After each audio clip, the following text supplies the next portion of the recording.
Hello, everybody. Well, I know in the past I've said let a man abide his own color. Talk about things that you know things about. Shut up about things you don't. Great person for doing that. But anyway, I got to thinking about something. Something I've thought about for a very long period of time. Economics really doesn't make much sense to me. Taking the modern day sense. We're talking 2015 at the time of this video. Here in Canada, we have this thing called the minimum wage. Somebody decided that it's a good thing to keep raising the minimum wage. Two downside effects. Well, three. One, poor get a better salary. Now, that sounds good, doesn't it? Except not really. Because all it's doing is bumping up into a higher tax bracket. Now,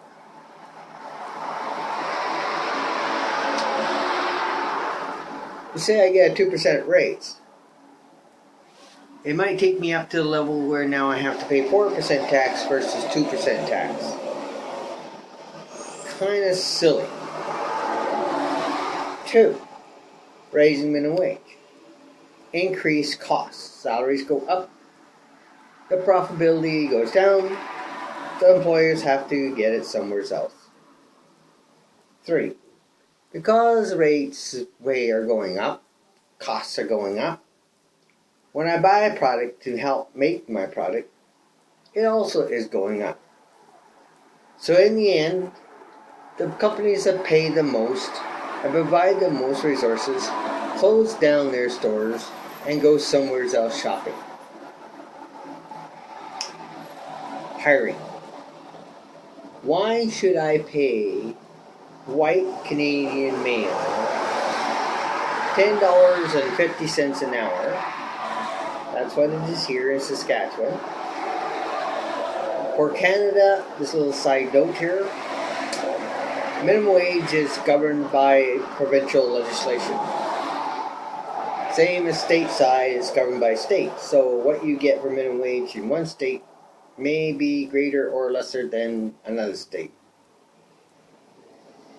So check out what your minimum wage is. Right now in Canada it's $10.50 an hour. So, where was I going with this? Oh yeah, why should I pay you $10.50 an hour when I can go to places like China, where everything is a national minimum wage, and you work for what the government tells you to do? Or India, or Mexico, or some of the third world nations who are willing to work for, let's say, $3 an hour. Everybody's yelling, well, this is exploitation. It exploits, definitely. It exploits the poor there. It exploits the poor here. Difference being is, of course, at $3 an hour, your minimum wage is going to have less an effect than my $10 an hour. So you got a lower tax rate. To me, it's a merry-go-round. And I think it's an excuse by which we keep the people impoverished even worse here, because now you have to work longer and harder for your $10.50 an hour. So you got a dog chasing its tail. Wouldn't it make more sense, rather than raising the minimum wage, lower the tax bracket so that the poor man has a chance also to make a profit?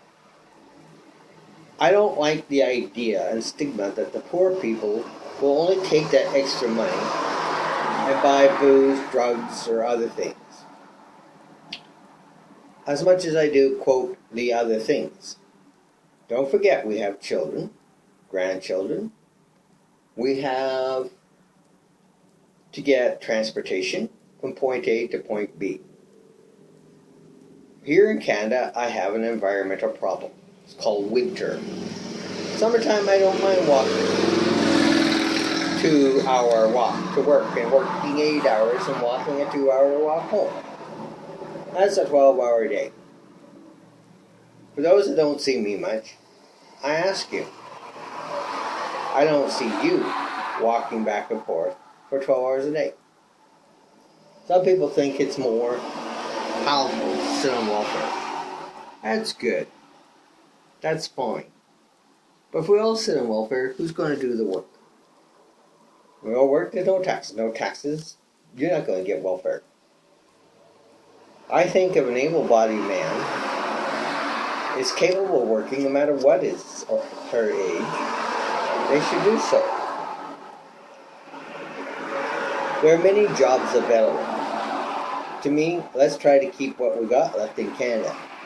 Not let it go to stateside, or Russia, or China, or South America. Let's keep Canada Canadian. We ship a lot of our stuff stateside, who then manufacture it and send it back. These ingrates are forever trying to cripple our economy. They don't like our oil. Fine. Why can't we manufacture, refine our own gas, oil, and other sides here? Nothing like hitting the old pocketbook to change Mr. Businessman's mind. They want to buy from Arabia, who's trying to kill them. That's their choice. We don't have to. We have enough resources right here in Canada to be self-sufficient. Now those argue say, well, we don't have to. Indeed, we sold a lot of our stuff now to China rather than to the States. The problem with that is, now, because they have economic clout, they're buying more from us. So China is doing more and more about controlling what we cannot do here. Can you say economic freedom versus dictatorship? Period. Time to review how we're doing things here in Canada. If you're a Canadian watching my videos and you appreciate what I got to say, think about it. Let's start a campaign. I've been one voice for several years saying stop this insanity. Let's try something different. Lower the tax bracket. Give the poor man a hand up, not a handout. Stop whipping him. He can't do any more than what he's doing. Just a thought. Daniel Bowman saying bye-bye.